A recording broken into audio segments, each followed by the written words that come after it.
You know the words, so why won't your mouth say them?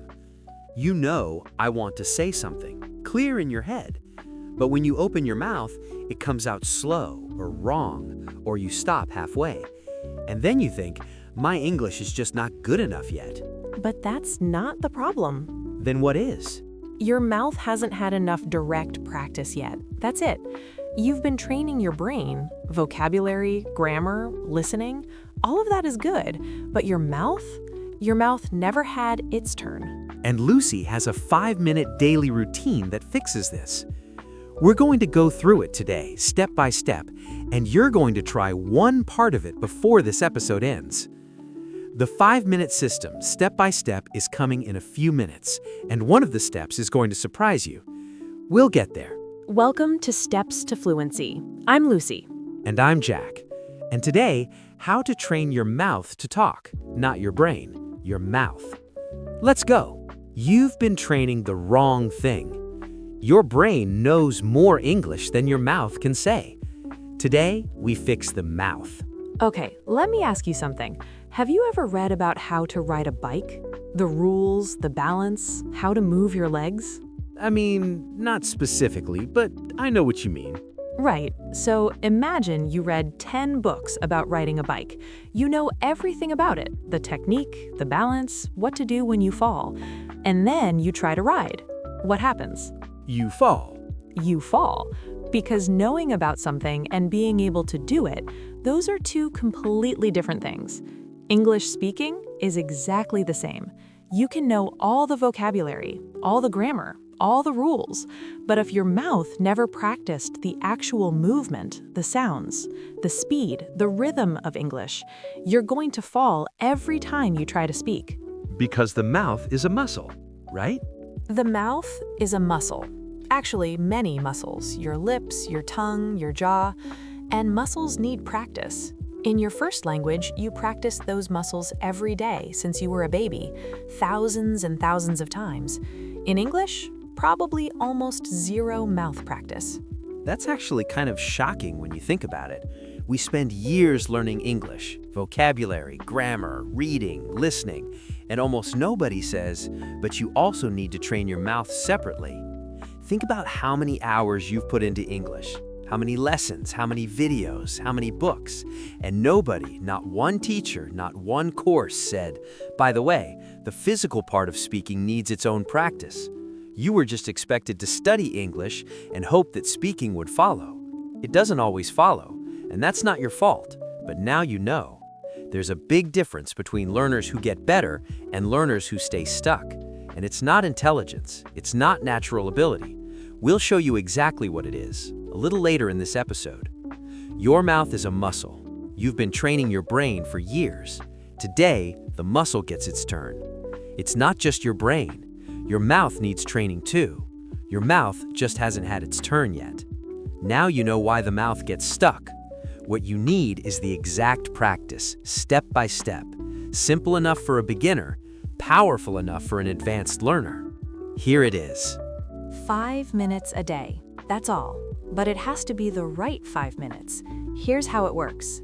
5 steps. Each one takes about 1 minute. Let's go. Step 1. Warm up your mouth.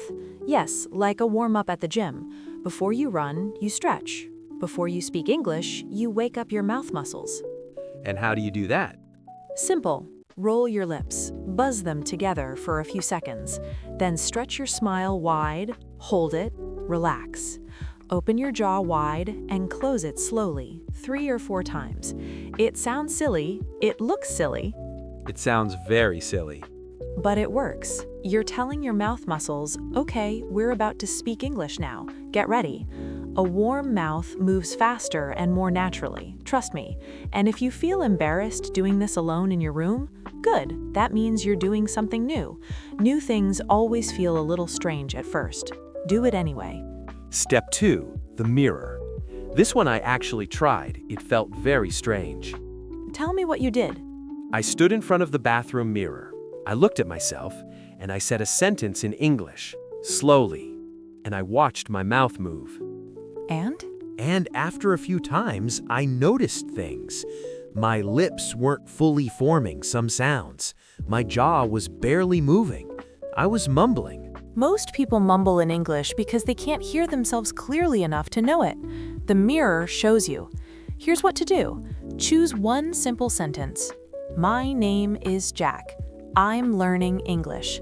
Say it slowly, watching your mouth. Then a little faster. Then faster again. The goal is not to look good.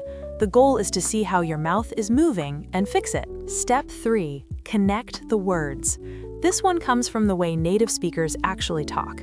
Native speakers don't say, I am going to the market, one word at a time, slow, separate. They say, I'm gonna the market. Everything connected, fast, smooth. Like music. Like music. And when you train your mouth to connect words the way native speakers do, you start to sound more natural, even with a small vocabulary. Let's try one together. Say this after me. What are you doing? To, what you doing? Did you eat? To, did you eat? I don't know. To, I don't know. Want to go? To, wanna go? Those are the same sentences, just spoken like a real person speaks them. And your mouth needs to practice those connected forms, not just the clean textbook versions, because in a real conversation, people use the connected form. And if your mouth only knows the slow version, you'll always sound a little behind. Step 5 is the one that seems wrong, but stay with us. Step 4, the fluency loop. Okay, this is from the script that influenced this episode, and it's very simple. Take one sentence, any sentence, say it 3 times. First time, very slow, every word clear. Second time, normal speed. Third time, fast as you can without losing the sounds. Let's try it with something simple. Follow along. Slow. I am learning to speak English. Normal. I'm learning to speak English. Fast. I'm learning to speak English. That fast version, you feel how your mouth has to work harder. That's the training. You're pushing your mouth to move faster than it's comfortable with. And every time you do it, the comfortable speed goes up a little. Do this with 5 sentences per day. Keep the same sentences for 3 or 4 days. Don't change them every day. Why not change them? Because the goal is for those sentences to become automatic, so easy that your mouth says them without thinking. Automatic mouth is the goal, not more sentences, faster sentences. And now, step 5, the one that seems wrong. Step 5, say it with emotion. Okay, I want to be honest. When Lucy told me this one, I thought, that sounds a bit much. And what do you think now? Now, I think it might be the most important step. Here's why. When you speak with emotion, real emotion, even a little, 2 things happen. First, your brain stops judging every sentence. You're too busy feeling it to criticize it. Second, the sentence becomes real. Not just words on a page, a real thing you said, with your voice, with feeling. Try this. Take a sentence. I'm happy to be here. Say it flat, like a robot. Now say it like you actually mean it. Smile, feel it. Which one sounds like a real person? The second one, obviously. And that's what we want. Not perfect grammar, not a native accent, a real human voice saying real things with real feeling. So the last step of the 5 minutes, take one sentence from today. Say it 3 ways: happy, nervous, excited. Watch what your voice does. Feel how different it sounds. Research in second language acquisition shows that emotional engagement during speaking practice significantly improves retention and fluency. When learners produce language with genuine communicative intent, not just as a drill, the brain processes and stores the language more deeply. This is why actors learn lines so quickly. They are not memorizing words, they are living them. 5 minutes, 5 steps. Warm up, mirror, connect your words, fluency loop, add emotion. That's it. That's the whole system. And you can start tonight. Your brain is not the problem. Your mouth just hasn't had its turn yet. I want to show you two different people, both learning English. Go ahead. Person 1 watches 3 hours of English videos every day, studies grammar, follows English pages on social media, reads tips, buys courses, practices speaking, 0 minutes. Person 2 watches 10 minutes of English video, picks one sentence, repeats it 5 times, slow, normal, fast, says it in front of the mirror, records their voice. That's it, 10 minutes, every day. And after 6 months, which person speaks better? Person 2, every time. Person 1 knows more English, has more vocabulary, has watched more content, but Person 2 can actually speak it. Because Person 1 is collecting English, Person 2 is using it. And your mouth doesn't care how much you know, it only responds to what you actually practice. And I think, honestly, most people are Person 1 without knowing it. Because consuming English feels productive. Watching videos, reading articles, it feels like you're learning. It is learning, but it's learning for your brain, not your mouth. And speaking needs both. So the question is not, how much English did I consume today? The question is, how much did I actually say? You are probably Person 1. That's okay, because now you have a system, and 5 minutes from now, you can start becoming Person 2. Quick word tour. 3 words. You give, I use. Muscle, a part of your body that gets stronger when you train it. My mouth is a muscle, and I've been ignoring it while training my brain. Automatic, when your body does something without thinking. The goal of the Fluency Loop is to make sentences automatic. So fast my mouth says them before my brain has to think. Cluster, a group of things close together. In English speaking, words that connect and sound like one smooth unit.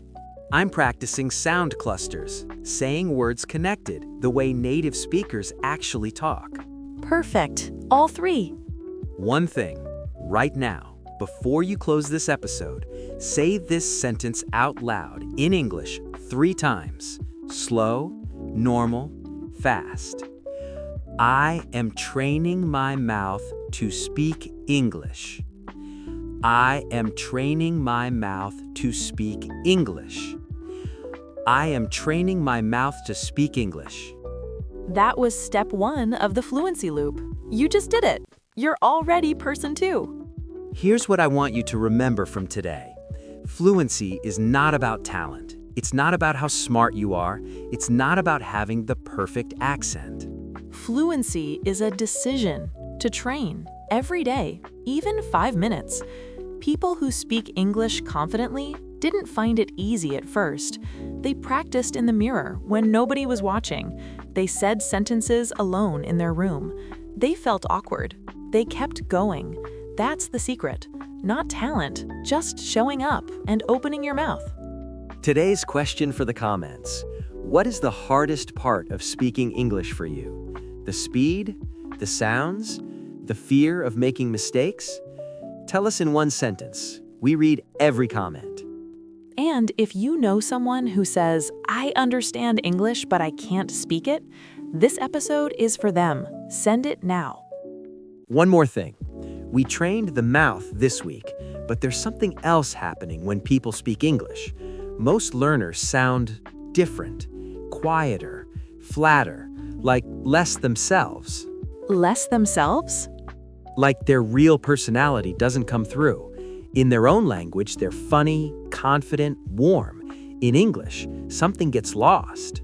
Because they haven't found their English voice yet. Their actual voice, with personality, with character. And finding it changes everything about how you sound and how you feel when you speak. Next week, find your English voice. It's closer than you think. This was Steps to Fluency with Lucy and Jack. See you next week. And until then, open your mouth. Out loud, even alone, even badly. That's where fluency starts. Bye, everyone. Bye. Take care.